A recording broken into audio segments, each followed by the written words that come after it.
Something you would expect from the Victorian era, rather than snapshots. No one was smiling, except my mother.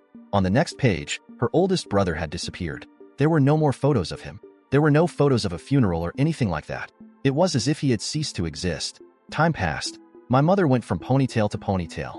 There was a photo of her first piano recital. Her other siblings seemed fine, although the second oldest grew increasingly somber over the years.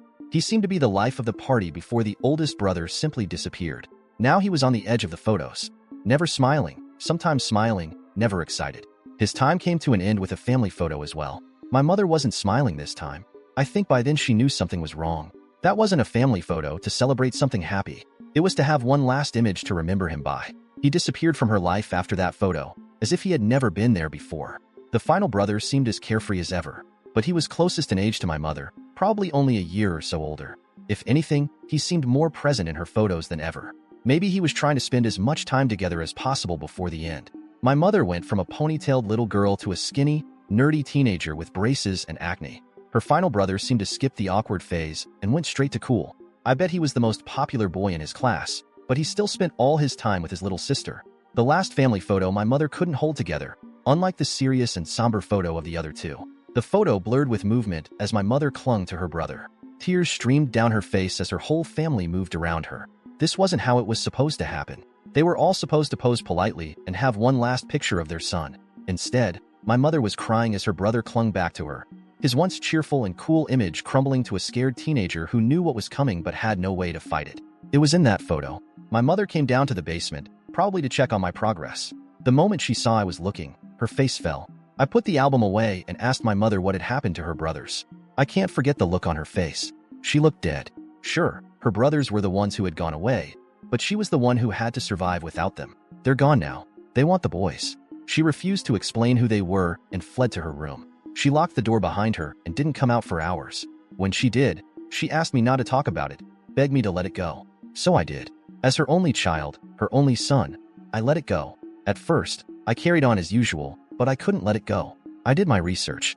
Missing persons reports took a while to find, but they were all there. Michael, John, Wayne.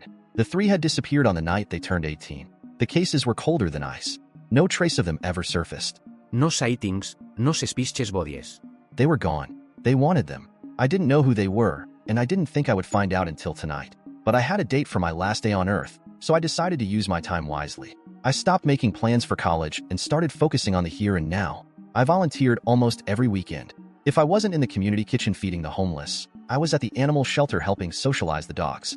After school, I made an effort to hang out with the kids no one else would. I ended up making some surprising friendships, people I would have never paid attention to before finding out I was doomed. I joined the photography club. I actually won a few local contests with my photos.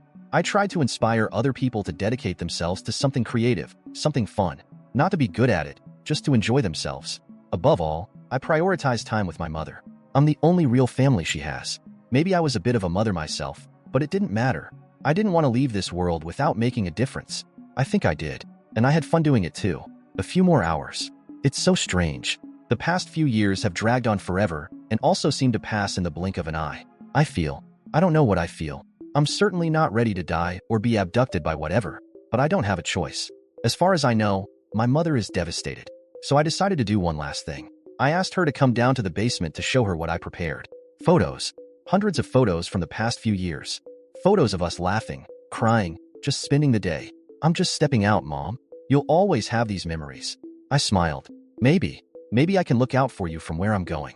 If I can, I will. I love you, Mom, she sobbed. But I think I made her feel a little better. I told her again and again how much I loved her. She whispered in my ear. I had to repay her somehow. I left her in the basement. She doesn't need to see what's going to happen to me. Now you can check for a second part by pressing share and more.